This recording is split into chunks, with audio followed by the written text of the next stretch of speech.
Dude, welcome back to the Dude and Sports Podcast. I'm your host, PC, and we got another great episode for you guys today. Hey, the greatest duo to ever known to exist, Talk About Sports, is back. Hopefully, the other dudes maybe pop in. I think K-Stel is a definite negative. Zebras. Just Zebras. unbelievable. Yeah, he's gonna officiate some college basketball game. Maybe potentially, maybe it'll be CP3's son. Maybe who knows? But he'll be MIA. Nick Howard, I heard, was actually curing sickness down in South Sudan. They asked him Mm. specifically for his help because he's so knowledgeable about everything that he needed to be down there. So he may pop in hmm at the very end of the podcast, depending on how many sick kids are needed. But Nick Howard is an activist and enthusiast and a great guy. But we got the main man for Way Out West. Philanthropist. Exactly, man. How's the P4 doing on this fine Sunday night? Oh, we don't really have to worry about baseball. We are watching baseball. We don't have to really worry about football. Football's just about over. Go Dallas Mavericks. Derek Lively, Cooper Flag. That's my new team. Kyrie Irving. I mean, come on, guys. Yeah, and then high school football. And as always, go ahead, support sport. It's awesome to get out there. Took another one to the chin this week, so we'll regroup and come back next week. But ebbs and flows, and yeah, you play to win the game, and you know what? Get your playbooks and pay attention, and no back talk, I guess, is my message. But other than that, Jets suck. Nolan McLean is the only untouchable Mets prospect, so I'm pretty excited about that. I think that means everyone else is gone other than Soto. But yeah, maybe like a Francisco Yeah, who Lindor knows, for man? That's yeah. You yeah. starting to look at off-season stuff There's already. no baseball guys here, so I feel like I have pretty No, much you don't free really have to. range. You don't have to really talk about that. Honestly, you don't even have to talk about baseball. Like honestly, Well, or I could just throw some shit out there and just put it on the books yeah, might because as they well, can't right? stop me, Yeah, right? you do whatever you So want at I'm this saying point, Jose guys. Ramirez. So I'm is just gonna gonna be a agree with you Met. because I don't know anything that's going on in baseball. Jose Ramirez, J Ram, he's a Met. Yeah. Scooble, he's a Met. He's a Met too. Yep. Skeens. I Yeah, mean, right? Maybe we maybe, work a little potentially, three-team deal maybe, in there. yeah. Like Mark Vientos plays Pirates don't 82 want to be good games. anyways, so like might as well get rid of Skeens while he's good. Yeah, right. And like Vientos plays 82 games for the Pirates, and then Yeah. plays 82 games for the Tigers. There you Right? go. It's You like work the out a Met little in three-team both. trade. It works like that. So I think, yeah. I mean, other than that, the Mets are killing it, and cool. Some good football, I guess. There was good Our football, fantasy yeah. teams are a mess right now. Yeah, no, our It's all league ass is- backwards. I it's think just the the way Cleveland it is. Browns defense is my highest scoring that was player. the one thing. Cause, yeah, P4 and I played each other during this week, and it's been back and forth all day. Oh we my get into a goodness. little bit of that because it's just us. two Bijan's doing players. pretty good, but I need Bijan to You need him to have outscore another Amon touchdown. Ra for tomorrow. You need, yeah, because I got Amon Ra. So really, what I need is Amon Ra to get hurt tomorrow. So maybe. I hope not. I hope he it just needs one touchdown and can maybe secure that win. But Yeah, because right now, or Bates. Lot of Bates long could- field goals. Bates, lots of long field goals. Field goal. That Oh, gets there's it. 2 Monday night games again this week. Yeah, because I got the kicker playing too as well. I've got the Houston Texans. Yeah, because I was like, oh, I thought it was the Seahawks. It Yeah, is the the Seahawks. We'll get into all that. I think that was pretty much just about it from me. Hello, folks. Yeah, for sure. We've still got the two dudes here tonight, so we'll see how long this goes. Usually, when it's P4 and I, we can kind of make this kind of decent timing, not like taking 2.5 hours to talk about sports. Oh, but geez. we'll get where we get. And if Tron Aries. Yeah, we might a 30-minute conversation about Tron Aries if Kyle is on or anything else in the conversation of that. But let's talk about the thing that everybody likes to JJ talk about Weatherholt. with the Dude Sports Podcast, and it is the very first thing, which is NFL football. But another great week in NFL football. Starting with the Thursday night game, big win for the Bengals, winning 33-31. Kind of a crazy game, the icy hot bowl as they like to call it, with Rodgers and Flacco throwing the football for each team. But honestly, a really big win for the Bengals because, I mean, yes, they don't have Burrow for another 2 months or whatever like that. But if they could keep it kind of within consideration of making a playoff and then maybe be able to get Burrow back, they could maybe sneak in there since they're in the AFC South, right? Correct? Is that what the Houston and AFC. Oh wait. no, they're in the Sorry, North. what They're we- in the North. The North. Bengals. Yeah, the Bengals, The Bengals, and the They're Steelers, both both in of the them. AFC So And you know what? This was kind of writing on the wall earlier in the season. But Tomlin, as soon as Joe Flacco was traded from the Browns to the Bengals, like Tomlin went off in the media, and he's prone to do that, and he's a great coach and all that kind of good stuff. But he was like, "Why the hell would you trade your day one starting quarterback, your opening day starting quarterback in division, just so there's a lot of what stuff going they on could there. beat The us?" Browns. Yeah, and oh my goodness. Browns had a Well, great they're week a there. We'll, mess. we'll we'll figure Dylan, that out too. But maybe so. There's no smarter dumb, and I don't know. I'm not doing the questions anymore. no. But today, what the heck's his name? Um, Dylan Gabriel and Tua turned the ball over.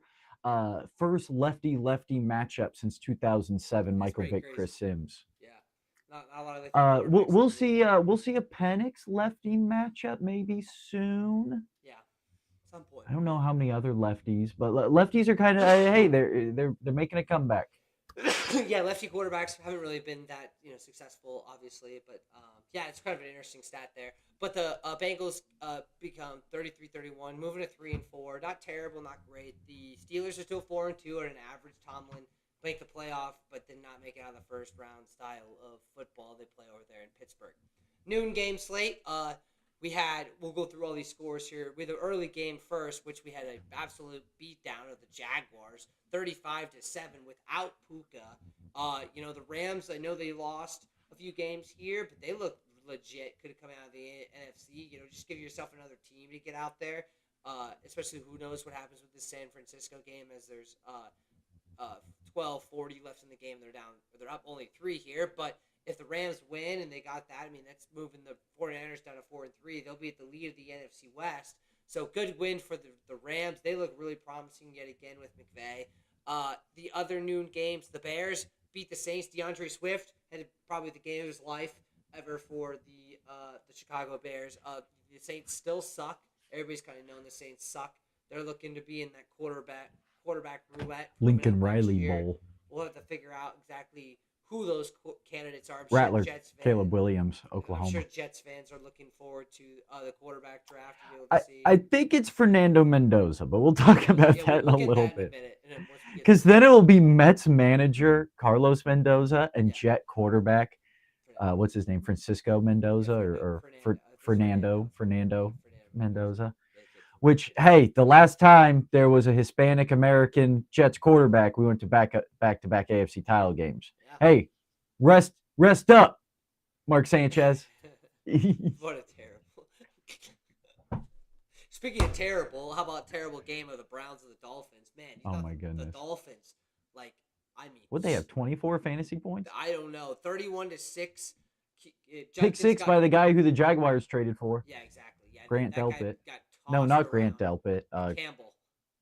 Yeah, Tyson Campbell. Yeah, they had a great game. He really smoked last week, but then came back this week. But Judkins had 3 touchdowns, even though he had 75 or 85 yards on the ground. But we kind of 25 carries, 85 yards. It's like 4 a clip. Yeah, but 3 touchdowns. There was a cool little wildcat play in there and stuff. Yeah, they had some good. But the Dolphins looked down in the ditches for the talent they have on the football field. It's just crazy how bad they are. But it's kind of like how you felt about the Jaguars last year. Kind of. It's like, what is going on? Something's obviously in the locker room. Yeah. There's something. That's the thing every year is there's got to be bad teams. There's got to be good teams. And the problem is that a lot of the good teams stay the good teams. A lot of bad teams stay the bad teams. But yeah, I mean, once in a while you get a team they were really good.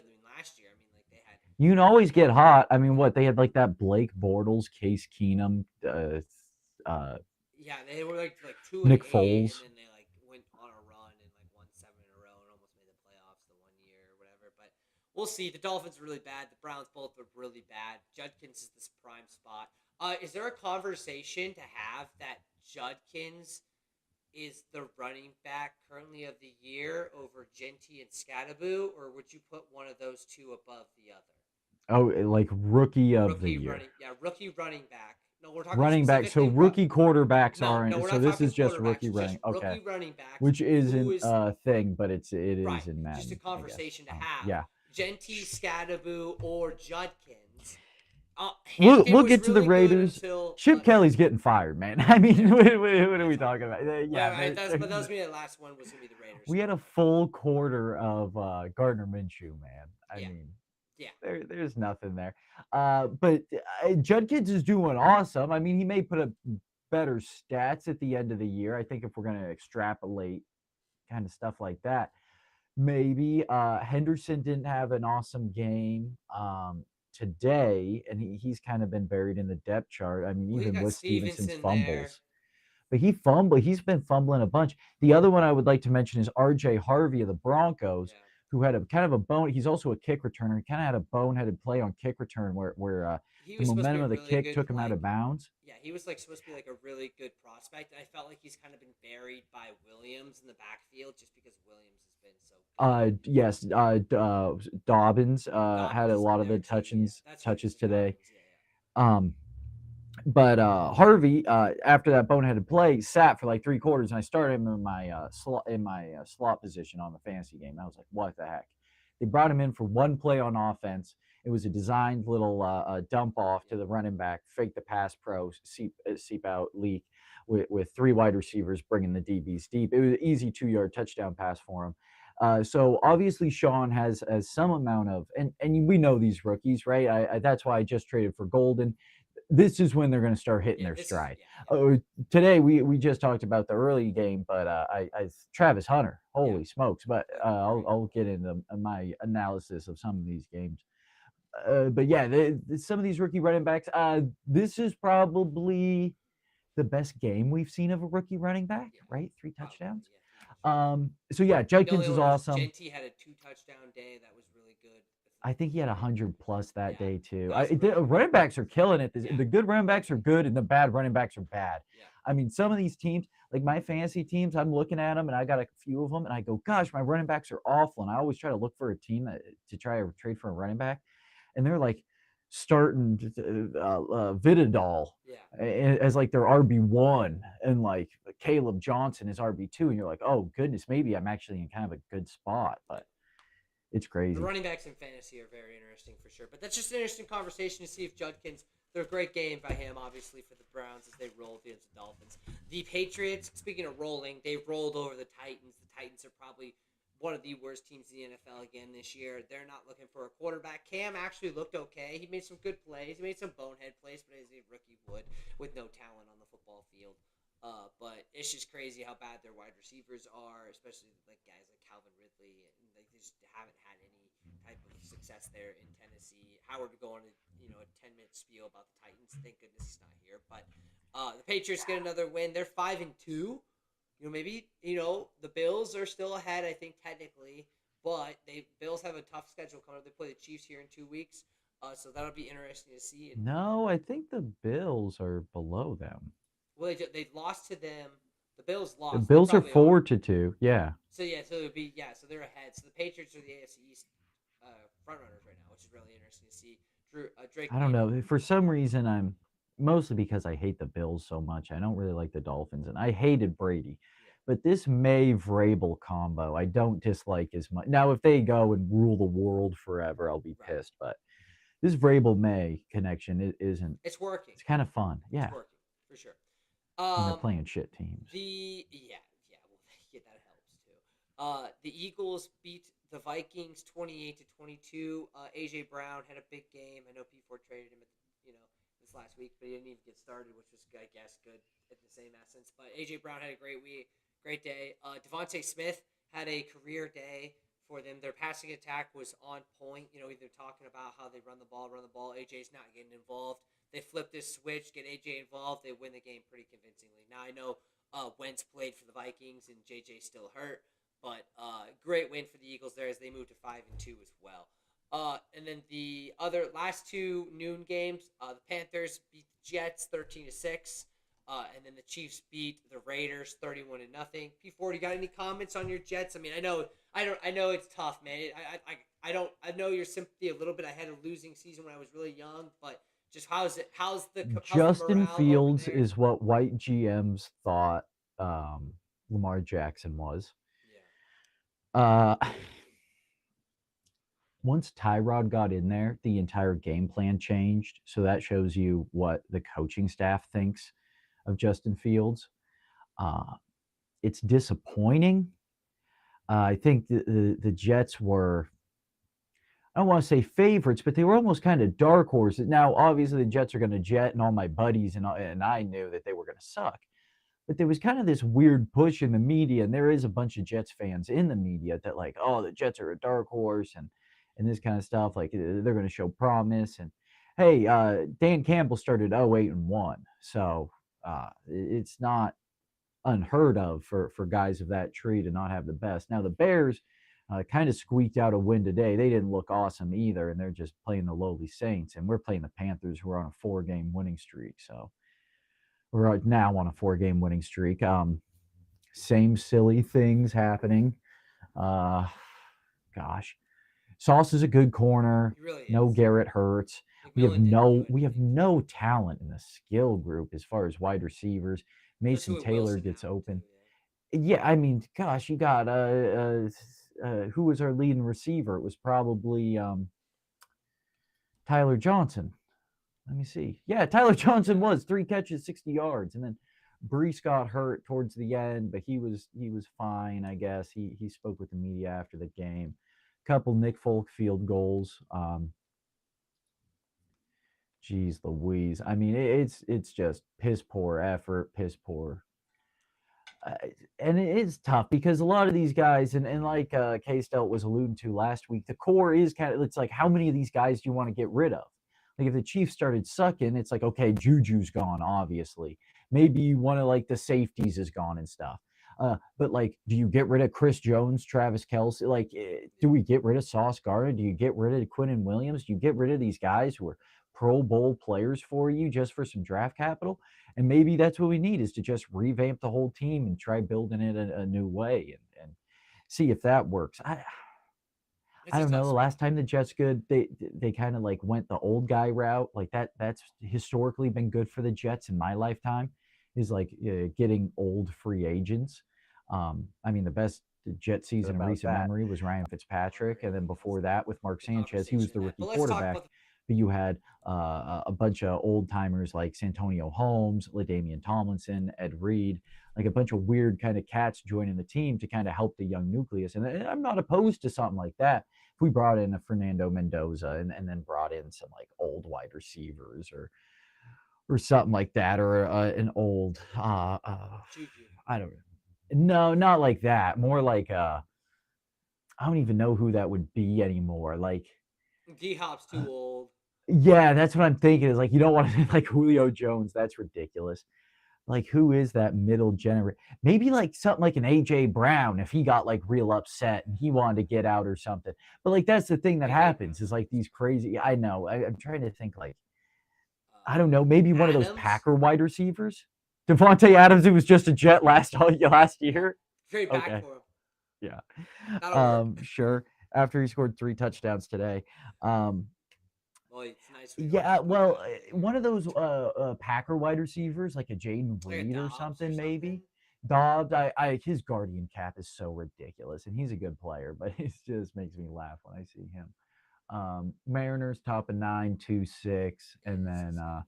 Niners are kind of driving. I don't know. I don't like the close up on the coach's face. I wouldn't want a close up on my face either. Who knows what my face looks like when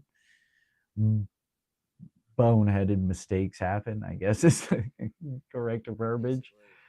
Basically. Eugenio goes down. 1 out remains for the Seattle Mariners before Game 7. Is it tomorrow or the day after? Tomorrow. We'll get Tomorrow. into All that. right. Yeah, but yeah, it's but yeah, Holy Jets smokes. Jets down in the Jets ditch. stink. I mean, Xavier Leggett, congrats. He finally had a good game. But yeah, I mean, oh, Quickly on what the are you gonna Chiefs. do? Chiefs look really good. The Raiders look really bad. That's the issue. That's the thing. Now, you know what was nice to see is the Chiefs step on the gas and continue to step on the gas and not even let them score a point. They could have let them score a few touchdowns here and it would have been fine, whatever. But they continued to dominate the entire game against the Raiders. Gino is unbelievable. I saw in the group chat. Carroll might be done after 1 year. That's very reasonable to say, but I think they probably stick with him 1 year and try and draft a quarterback, like maybe a Diego, or maybe trade for somebody. I don't know left up anymore. But good win for the Chiefs. They moved to 4-3. They play the red hot Indianapolis Colts next week, so that'll be a hell of a game. Let's go to that afternoon slate. We can't start with the Colts demolishing the Chargers, 38-24. P4, did you see the Indianapolis Colts offense being like this, like at all? This seems like to come out of nowhere. I think all of Jonathan Taylor's career, I think he got maybe it was his rookie year that Andrew Luck retired. But his entire career, the Indianapolis Colts have been one of those teams that could, like, Andrew Luck literally retired from the best situation, probably in football. Like, Jonathan Taylor's been a top running back, and he's had some injuries that have taken out for seasons, and those were the years that the Colts were really bad. But the Colts, they got Phillip Rivers, they got Matt Ryan. They tried a bunch of different things with a bunch of different quarterbacks. It was kind of a match made in heaven for Daniel Jones to go there. And the same thing with if we're just going to stick on the Giants topic, same thing with Saquon with the Eagles. Like, that was a perfect spot for him to go. He wouldn't be putting up the same numbers necessarily. And we'll talk about the Eagles in just a second, because that was a little silly what they did. That was a close one. But yeah, I don't want to like act like I was some super genius and I saw it coming, but like they're performing very well, and it's not. Maybe it's surprising that Daniel Jones is playing at, like, I don't know if I want to say MVP level yet. 6-1. The AFC South is pretty bad. I don't think their schedule's bad. And the Chargers, I don't think weird. If they were favorites, it was weird. But yeah, they a lot of injuries, bunch of stuff. Jim Harbaugh. I think they're still a good team. They're going to be a big if team. Surprise, surprise. Yeah, Colts are good. Like, Jonathan Taylor's awesome. They're awesome, and those wide receivers are good. I mean, Adonai Mitchell. When you have a wide receiver like Adonai Mitchell, and he can have like some sort of like different catch issues and fumbling the ball on the goal line and that kind of stuff, and you can like put him inactive for a game, that means your wide receiver core is really good, because he'd probably be wide receiver 2 on the Jets right now. So they've got a lot of good players, and the defense is stepping up. Tyler Warren looks like one of the best tight ends in all of football. I know he caught that touchdown, and that would have really saved me if he didn't. But yeah, a rookie tight end like that, yeah, that's really awesome. Well. Okay. Colson Loveland, I don't think he's really done anything for the Bears this year. No, it's kind of those are the two guys coming out of the draft. Like, okay, maybe you can look at and say could be really good, but Warren's definitely been that guy. But the Colts are now 6-1. They're at the top of the AFC here with some of these bigger team names. It's really cool to see the Colts actually make that stride. They do play the Chiefs next week, so hopefully go 6-2. But that would be a really interesting matchup to watch next week for sure.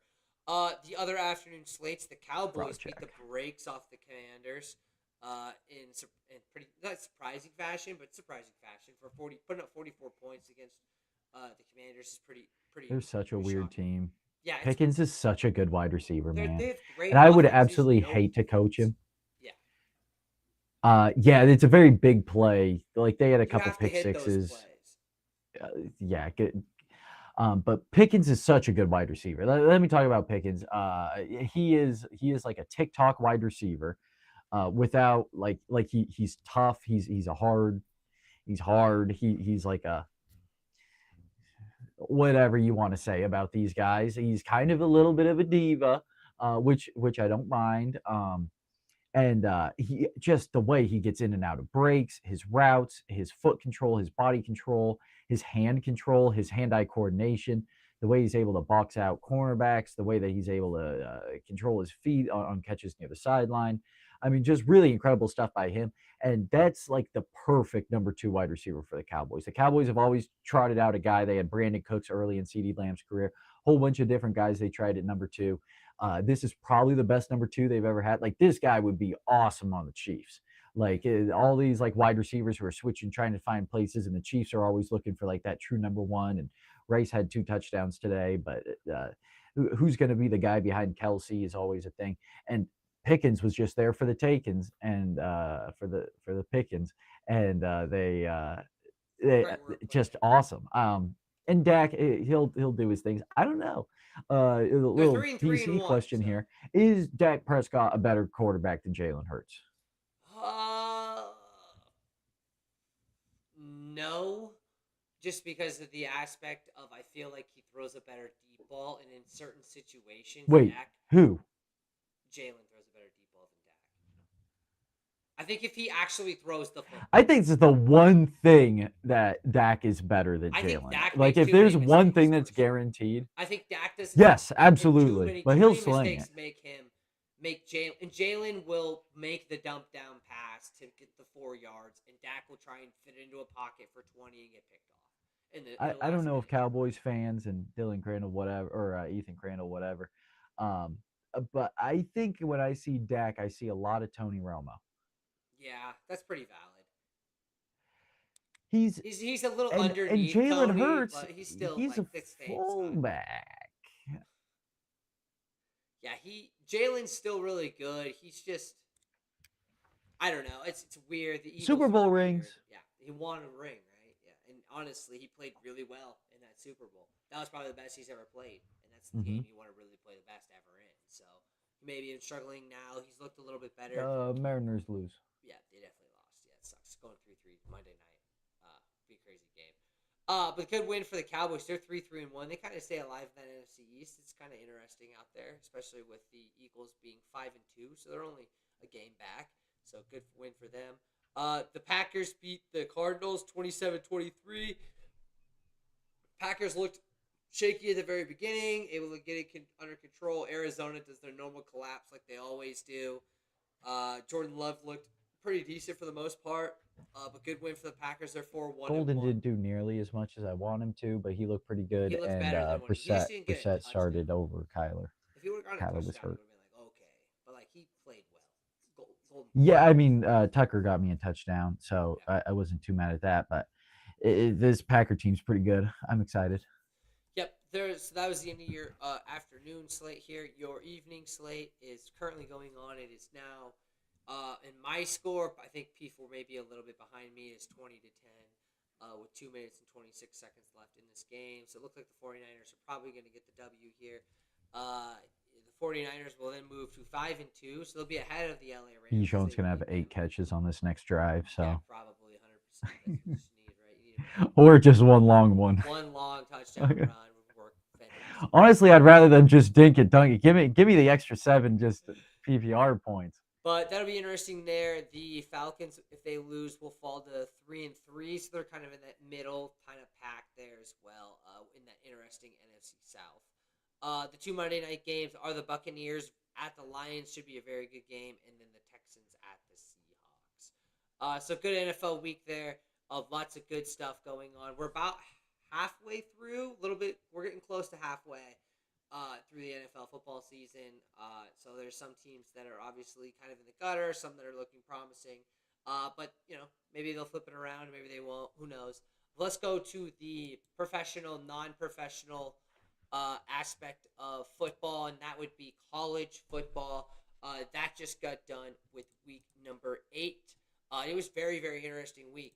Just some of these key highlights that I'm going to go through. I know P4 probably looked a little bit, not too much. My big top 3 topics for this is the Friday night games. Miami ended up losing to Louisville.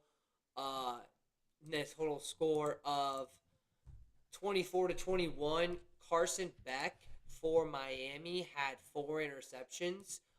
So he's kind of looking. That's kind of his fraud game that he had. He tried to play, but Louisville looks really good. They lost 1 game. Miami loses 1 game now, and it was at home. That's a pretty brutal loss, especially with Georgia Tech being as good as they are.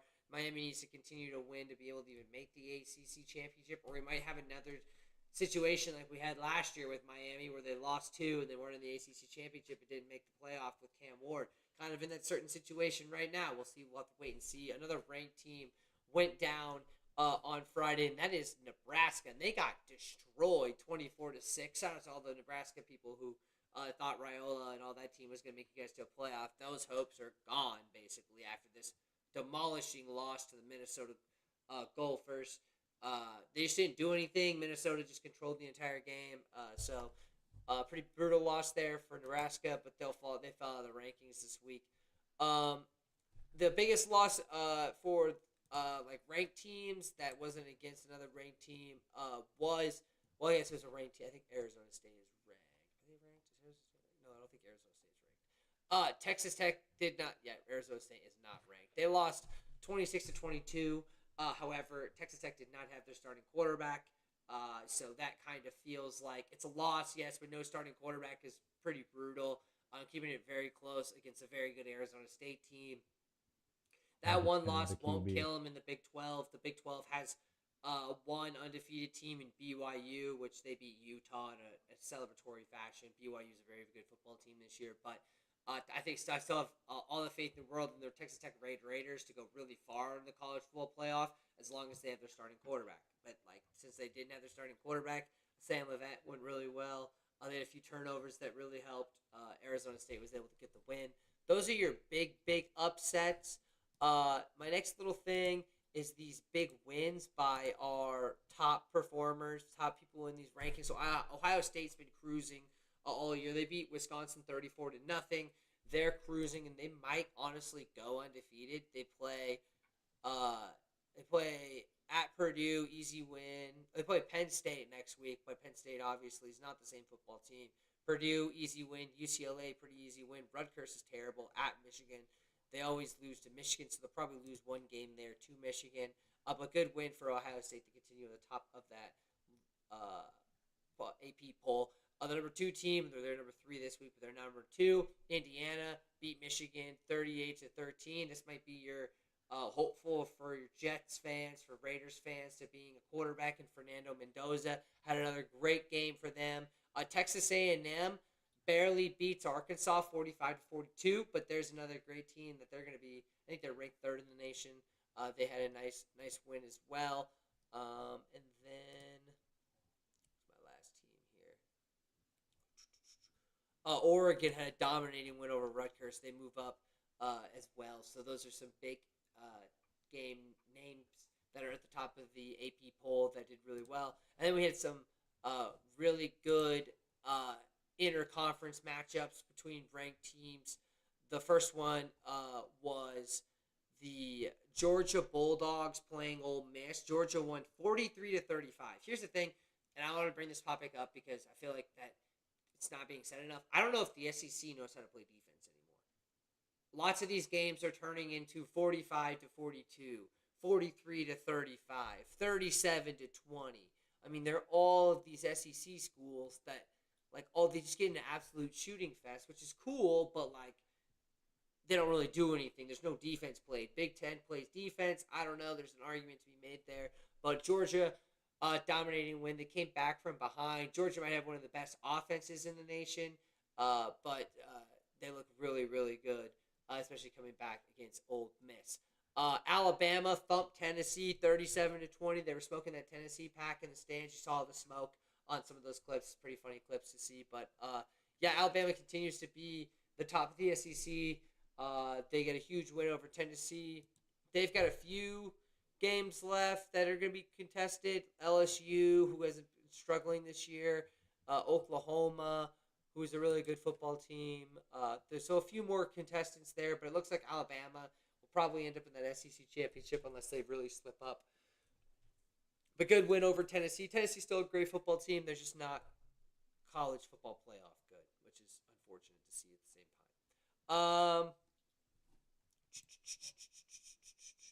Vandy beat LSU, which is pretty big. Vandy with Diego Pavia is the other guy that you might be, those draft boards might be looking at to be a starting quarterback next year in the NFL. They won 31-24. Pavia looked incredible, honestly.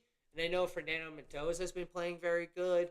And there's a few others. I think Pavia is kind of my Heisman favorite right now just because of the way he's built this or helped this Vandy team become a nobody team to a legit top 10 team. He's phenomenal to watch. He's been really good in big games. The only one he had to slip up was this year against Alabama, where he kind of had a struggling game, but that's kind of makes sense in a really big game, and you're finally ranked, and it's a lot of pressure on you at Alabama. So getting a barely losing there at Bama isn't as bad as it seems. But Diego Pavia, look at that guy. That guy's going to be a huge stud coming through here, and I'm hoping they end up making this college football playoff because I'd love to see a team like Vandy in the college football playoff. Mizzou ends up beating Auburn in double overtime. Mizzou still hopes alive for that college football playoff spot. I know a lot of the boys around my area are like really still talking about that. They have to get past Texas A&M. That'll be a tough one. They got Vandy next week, and then they have Texas A&M. So if they get past those two, yeah, for sure, they're definitely a contender for that college football playoff. But good win. They kept their hopes alive. Double overtime against Auburn. Probably should fix some things before you have to play Vandy, but that week will be incredible. Georgia Tech stays undefeated against Duke, winning 27-18. Duke's not a bad football team, but Georgia Tech is a very good football team. I think they're my favorite to Mhm. win the ACC. I know Miami's in there, but I don't. Even if they don't win the ACC, I don't see them losing until the ACC championship and still getting a spot in the college football playoff. Which again is very cool to see some team like that that doesn't have that much reputation of being that good of a team, uh, getting into the college football playoff. But good win. They keep that 7-0 record alive. Kansas plays K-State next week. Should be very interesting. That's kind of our college football recap here. I always do a dark horse. Cincinnati was my week 6 one. They're still good. They're 6-1. Georgia Tech stays 7-0. My week 8 dark horse hunter you should watch out for are the BYU Cougars. I did say a lot about Texas Tech, but BYU's defense is legit. Tiger. They stopped one of the best quarterbacks who honestly you should go watch the Utah quarterback play because he could be a draft pick, early draft pick next year as well. Very good quarterback, but kind of shut them down. BYU is undefeated. Their next big contest will be against Texas Tech. Hopefully, Texas Tech has their starting quarterback, so we can see a very good matchup between the top teams in the Big 12. But my week 8 dark horse hunter to maybe make it really far or even compete to get to that semi-final spot in that college football playoff are the BYU Cougars. All right, so college football is wrapped up for this week. Hopefully, we get to next week. We have some great games. I know the K-State KU rivalry is the one that I'll be personally watching a lot of, but we'll give you those updates once they come in next week. College basketball is right around the corner. We have been doing a top 25 reveal of PC's CB College Basketball Corner 3 report. We've gone 25 through 11, or 25 through 16, excuse me. I'll read those through for you now. So just if you've not heard the other episodes, you know who we have. So I have Iowa at 25, North Carolina State at 24, North Carolina at 23, Tennessee at 22, Auburn at 21, Wisconsin at 20, Alabama at 19, Gonzaga at 18, Illinois at 17, and UCLA at number 16. Now, my team's still on the board with the Kansas Jayhawks. They are ranked preseason number 19, so obviously I have them a little bit higher than everybody else. Am I going to put them even further? And I also have the main man from way out west team, Duke, still not mentioned, which means they are at least in the top 15. See if they get revealed today. But my number 15 team is going to be the Kansas Jayhawks. I think I can't put them any higher than 15. Here's the thing, and this is what I think personally. Giving Bill Self a point guard who can score and pass as well as Darren Peterson, and have Flory Badunga, a big who has sat the bench last year, really developed this first sophomore year, can play above the rim, can stretch the defense, and hopefully these shooters they finally got around them can play that complementary role that the Jayhawks always need. You got Marco Jackson playing very good defense on the perimeter for the Kansas Jayhawks. I mean, you got Jaden Dawson, who's supposed to be able to shoot. Melvin Council could be the sixth man of the year in the Big 12 or even in the nation. You've got some great youth in Bryson Tiller coming off the bench. He's very, very good.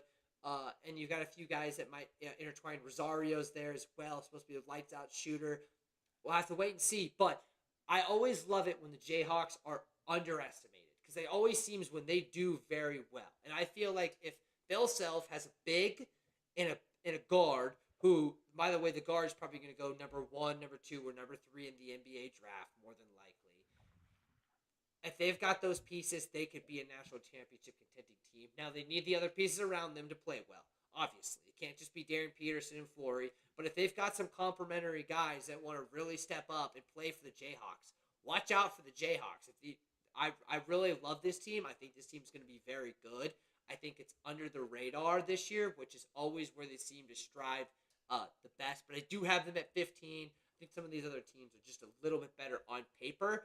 But I could see KU being a national championship contending team this year. I'm going to say that first here. I know I am biased a little bit, but if Bill Self has a big and has a guard, usually things get done unless his name is Hunter Dickinson. But that's fine. Hunter Dickinson's Hunter Dickinson. He got booed at the Fog, the Hall of. They like have the Fog Allen blackout game or whatever, like the scrimmage, and they do a Hall of Fame video, and Hunter Dickinson's photo came up, and the whole stadium booed him. It was pretty nuts. But Kansas at 15. I'm really excited about the season as a fan. I'm probably going to be the fan about halfway through, and they've lost 5 games. That they say it's hopeless and awful, and it's never going to work. I'm not going to be as bad as K-Stout, but I have them at 15. Number 14 is Louisville. They really revamped. That team was really good last year, and they're even better this year. They're continuing. The ACC, again, I feel like is not as good. It still has some very top level teams. Obviously Duke and some of these other teams. But Louisville might be one of those teams that's really good. They have 2 top 10 out of this year's class, starting in Mikael Brown Jr., number 8 overall. And then, they only have 1. It's Mikael Brown Jr. I'm thinking of some other team. But Mikael Brown Jr. was the number 8 overall, or number 8 out of the ESPN 100 out of this year. He'll be a really good freshman at point guard.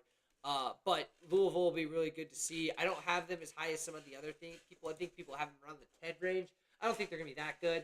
I think the ACC might boost their ranking up a little bit just because, again, I think the Duke's going to be good. I think Louisville's going to be good. NC State. I don't think North Carolina is going to be that good. I have them ranked, but Hubert Davis is going to figure out a way to mess that up. But who knows? But I do have the Cardinals at 14. At 13, I have another Big 12 team, and that is going to be the Iowa State Cyclones. They have Tamin Lipsey back. He's a really, really good player. He'll be the lead guard for that team as well, and a really great defensive team with TJ Otzelmeyer to their name to be that coach there. He always coaches really good defense for them.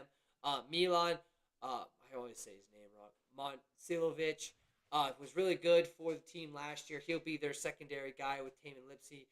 And Joshua Jefferson was really good last year as well. So it's a really interesting team, but they always find a way to be really good on defense, which I think really excels. So I have them at number 13. At number 12, I have John Calipari's team and the Arkansas Razorbacks.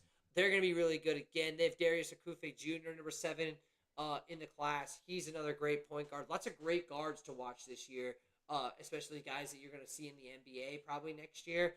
But Darius is really good. DJ Wagner will be leading this team along with Malik Ewin, who had 14.2 points per game at Florida State. But Arkansas has Calipari. They did a great job of getting in the portal. Trayvon Brazile, really good rebounder, coming back for his senior year. That team will be exciting to watch. I have them at number 12.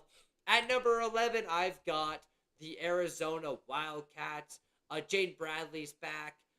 Koa Pete is the number 10 in the ESPN Top 100 this year. He's going to be very good. And then number 12, Braden Berries will be also on that squad. Also, don't forget about Bryce James on the Arizona Wildcats. He's going to make a huge impact off the bench.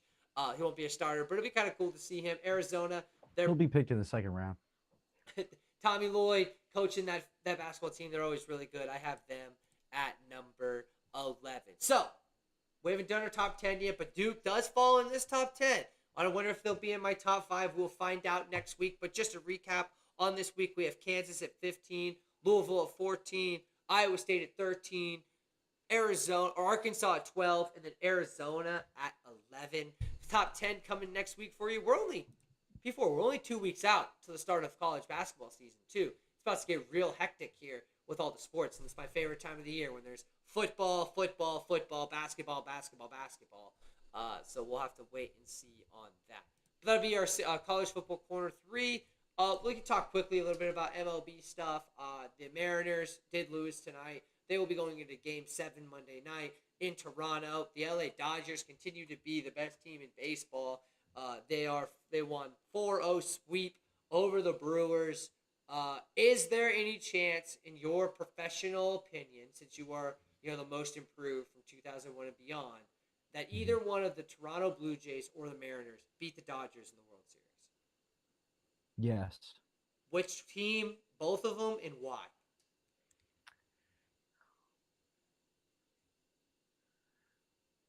Blue Jays probably have a better chance. Um, Their offense is so good. The Blue Jays offense is very I good. don't know how the Dodgers play. I mean, a West Coast World Series would be pretty funny because then it would be too late for all Yeah. the East Coast people. But yeah, I don't know how they would play in Seattle at T-Mobile because it's a hard park to hit in. The They're wind swirls there a lot. yeah, it is late in the season, so they're probably gonna have the roof on. I'd really hope that both of them do, though. Whoever wins the game tomorrow, I want them to win the World Series, I guess.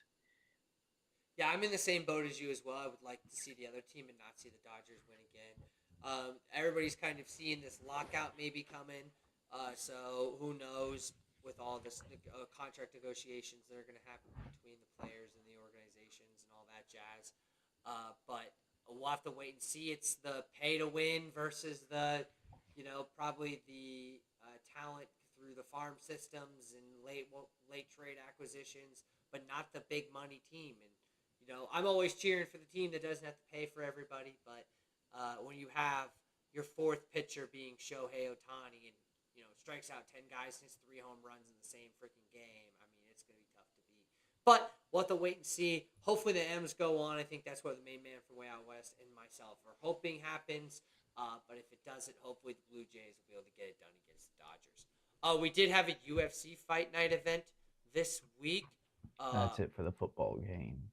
Yep, that's over. Game over. The 49ers did win. They are still the top of the NFC West. Before we want to talk about DeRitter, I mean, my goodness. Yeah, so good card this weekend. UFC Fight Night, DeRitter versus Allen. It was kind of in my neck of the woods, Vancouver, BC, Canada. Oh, Canada. And the UFC uses this as an excuse to fill their roster with a bunch of Canadian fighters so they can go and get the Canadian money. However, come on.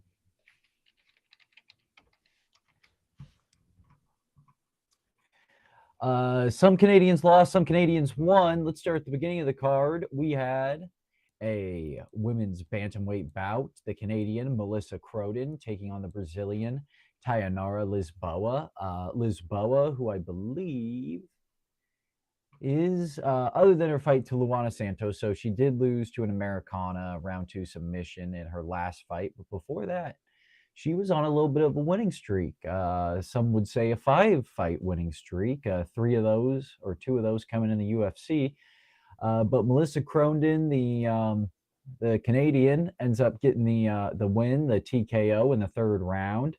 She was a slight betting favorite. They were about the same age, 34, and a little bit taller for Croden, but the TKO came for her. Congratulations. Going on up the card, Azamat Bakoyev. The Russian lost to Yosiri Belogorui. He's the French fighter, the baby-faced assassin at 33 years old.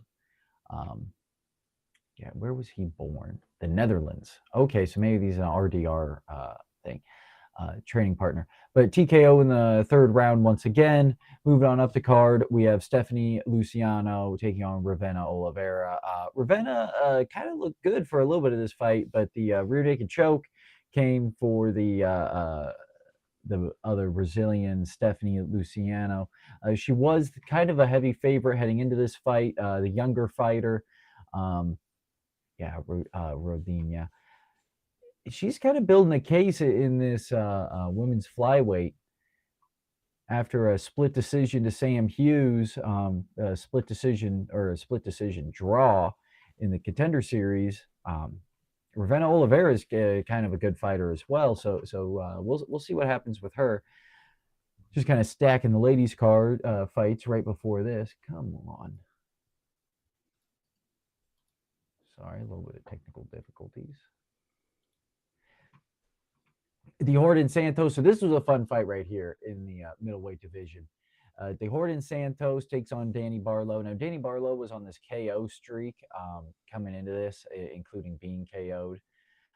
But in the Contender Series, he had a round 1 knockout. In his UFC debut, he had a round 3 knockout. Missed weight split decision. He gets the win and then loses to a KO in his last fight. I was afraid that he's made the move up to middleweight. He missed weight at welterweight. He's moved made the move up to middleweight. To Jordan Santos, though, the Brazilian fighter, he's kind of also a power guy in his own right. Gets the decision win here. I wish there would have been a little bit more punching in this fight, but whatever. Haesung Park gets the loss. Bruno Silva, rear naked choke, kind of just took care of Haesung in this one. Not a whole bunch of competitive fighting out of him. I'm not even going to try to pronounce his name, the Mongolian murderer. He was the slight favorite heading into this fight. He was kind of crazy. This was a quick fight over Cody Gibson. This was quick. He got a performance of the night bonus. Congratulations to him. But he just kind of got this done he's kind of a fun fighter to watch. Exciting to see him. These weight classes, and I say it every week, 135, 125 are the best weight classes in the UFC. Drew Dober gets the KO over Kyle Propalik. I guess they gave this fight of the night. Kyle Propalik, which is actually the name of the medication K still has to take before he gets on the Dudes and Sports podcast. Yeah, one of them. Kyle Propalik. I mean, I guess there was some like parts of this fight where he showed some promise, but Drew Dober kind of took care of him. And another Canadian loss. Kyle Nelson beat Matt Frivola. Now, there was kind of a goofy thing at the end of the first round with this fight. Kyle Nelson gets the finish win, according to the referee, but he thought that he heard the bell. Matt Frivola was out cold, and they let him continue the fight. Frivola is a Mets fan, and that's just about all I can say good at this point in his UFC career. Now, he could do something like in bare knuckle or something. He's a heavy puncher. He's a brawler. But if you lose to Kyle Nelson, man, it's tough. You're struggling. Going on up the card, we got Charles Air Jourdain getting the win over Davey Grant. He got the flying knee knockdown and then the guillotine choke in the first round. He got a performance of the night bonus. Congratulations to him. Charles Jourdain's kind of becoming a nice little fighter for the Canadians. I was a little skeptical of him considering his loss to Nathaniel Wood, Sean Woodson, Gene Silva. I mean, he's kind of had some bad ones, but if he's going to keep on getting these chokes, then I don't know. Maybe there is something to be said there in the bantamweight division. Davey Grant, I mean, this was kind of a tomato can fight for Jourdain. I don't know why it was on the main card. Maybe because he's Canadian, but Davey Grant, he might be done in the UFC. I mean, he was kind of building a case, but he's got some bad losses, man. Couple performance of the nights and fights of the nights and losses. So I don't know. Maybe they'll keep him around a little bit more. But this fight was a bad week for betting. Bad week for betting. I did not place any bets on these fights. It was Canadian cards are just so goofy. Canada as a country. Mignon Finrau versus Jasmine Judicus. Jasmine, the Canadian, got the loss. Mignon Finrau, who was the moderate favorite heading into this fight, she is ranked in the women's. I forget what the 25 weight class is called. Flyweight, the 125-pound division. Flyweight. The French taking on the Canadians, and the French won, and it was pretty bad. Bunch of ladies fights. Amin Zahabi, aka Ariel Hawani, beat Chito Vera split decision. I don't know. Cheeto might have won that one. It's close. I don't know if it was quite a robbery, but It was it was close. definitely split. Uh, I think it's a you don't hobby. give it Just to Vera because just like you think momentum wise, like I know, but like I know that's kind of tough to say. But if it's that close, who's the guy that's gonna push forward? Cheeto's not pushing forward. He's being that gatekeeper. Zahabi's got a chance maybe to make a move up to the top I guess five. so. 14-2, but That's the only these thing that I wins say. aren't really They're not wins. like wow wins. Yeah, that's where you think he'll run into somebody that just buzzsawses him, or he proves to be that guy. But I think he has a better shot at doing that than Cheeto Vera does. Yeah, we'll see what he does. Cheeto, I mean, maybe Sean O'Malley was just his little 15 minutes. Of glory, yeah, probably. Uh, Co-main event, 3-round welterweight fight for Kevin Holland. So that's fun for him. I mean, just quite literally, his huevos, his balls stopped him from winning a fight. Yeah. He got kicked low, got kneed low, never truly recovered from that. I think all the way till after the fight. He was really struggling there on the canvas, and he just refused to say that he wouldn't fight anymore. And typically, what happens, kind of what I was seeing from throwing in the towel, because that happened, a little foreshadowing there. But when you ask a fighter, can you continue? Can you continue? It's either they give you a yes or you stop it. They're a fighter. They're not really going to give you a no, right? And maybe that's something I want a little bit more on my football players. But you want a guy who you have to kind of take out of the game, not a guy who's going to take himself out of the game, and especially in fighting. So Kevin, they kept it going. He was hurt. Mike Malott, whose brother is a hockey player for the LA Kings, I guess, the Canadian. He got a good win. He was able to show off some good boxing skills. He may be someone in the welterweight division, but Kevin Holland, still kind of a killer. Like I've been saying, I like him at middleweight. Welterweight is fun for him. Kind of, yeah, just kind of a crazy decision. Like I said, not the best card, not the funnest card. A lot of Canadians. Continuing on, the main event scheduled for 5 didn't go 5. Brandon Allen made RDR his lady. RDR just totally lost all interest in fighting. They threw in the towel before the 5th round even started. Got nothing going. It was a total domination. Now,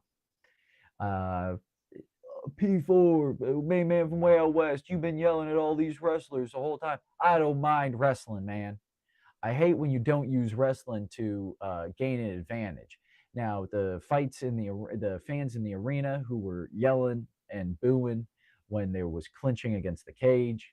I like clinching against the cage. I like wrestling. I like boxing. I like ground strikes. There's a bunch of fun ways that you can wrestle in the UFC.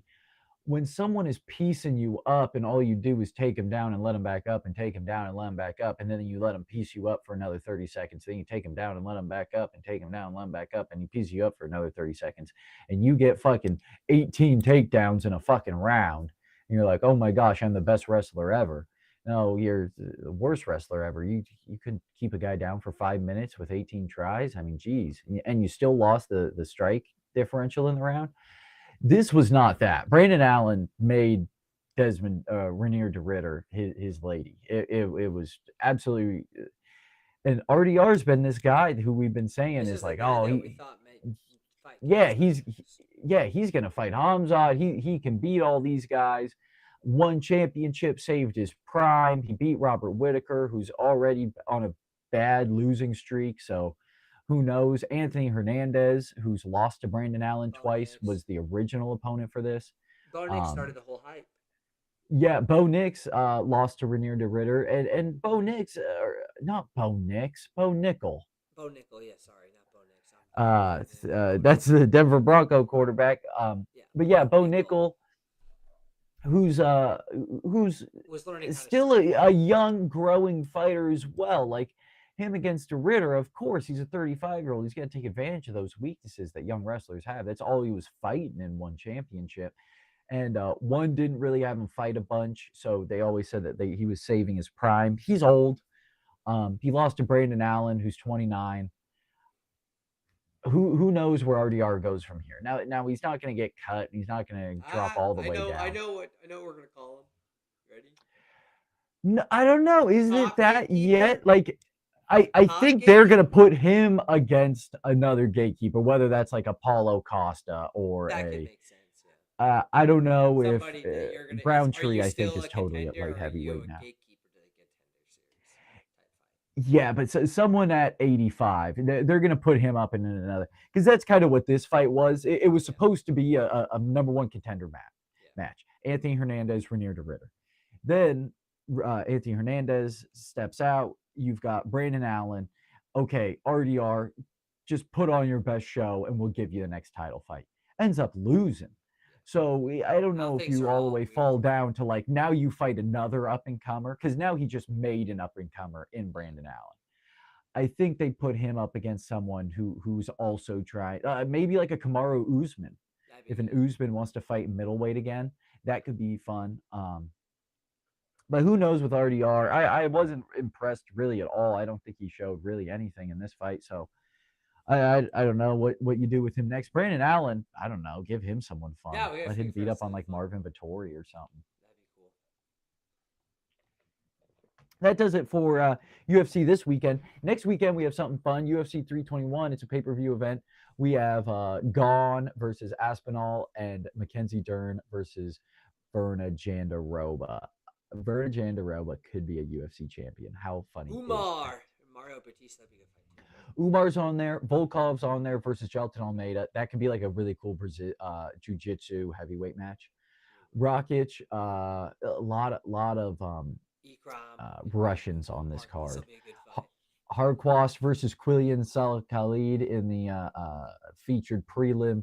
That's a super fun fight at 155. Quillian Khalid, he's the mulleted Australian who has some fun stuff going on with him.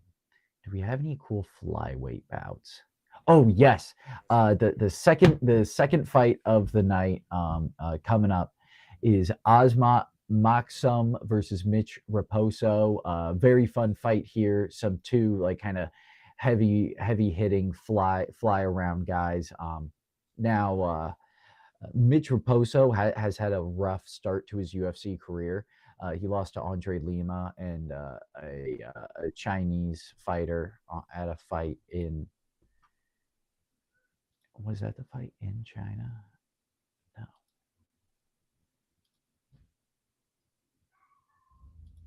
Volkanovski Lopez? No, it wasn't. But there is some fun fights coming up on this card. It's going to be a big one.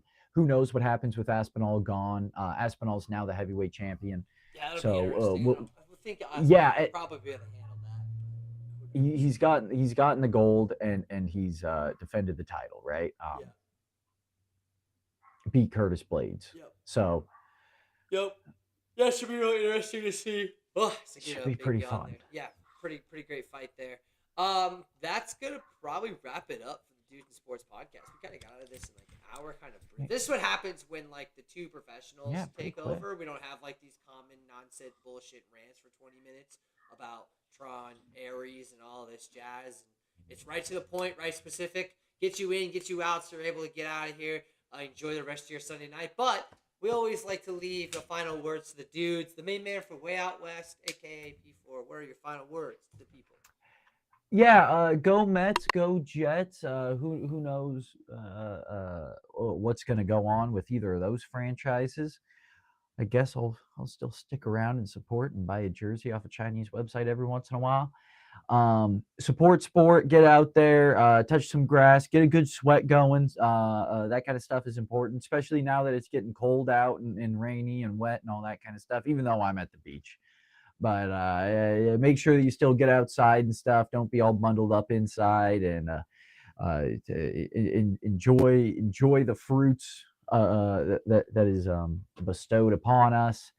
And gosh, geez Louise, man. I mean, my teams are struggling, but there is some fun stuff coming up, and sports are just clanging and banging. Fun episode next week, so make sure you guys tune in for that. And goodbye, folks. Yeah, really fun episode. Hopefully Howard and K-Stel will be on. Hopefully we have the teleprompter up and ready to go for K-Stel, and then hopefully Howard will be on time for that Taylor Swift. So we can finally get some of these punishments. I mean, P4's won one, but I've been consistently not losing, and like we've like no punishments have been given out. We've done four episodes of Smarter Dumb. I mean, this is kind of ridiculous. We got to get these things going. So it's continual because I bet you if I lose or if you lose, they're going to be on us about it. So we got to make sure. But that is going to wrap up Dudes in Sports. We are on at 9:30 Central, 7:30 for you East Coasters, or excuse me, West Coasters, and I will see you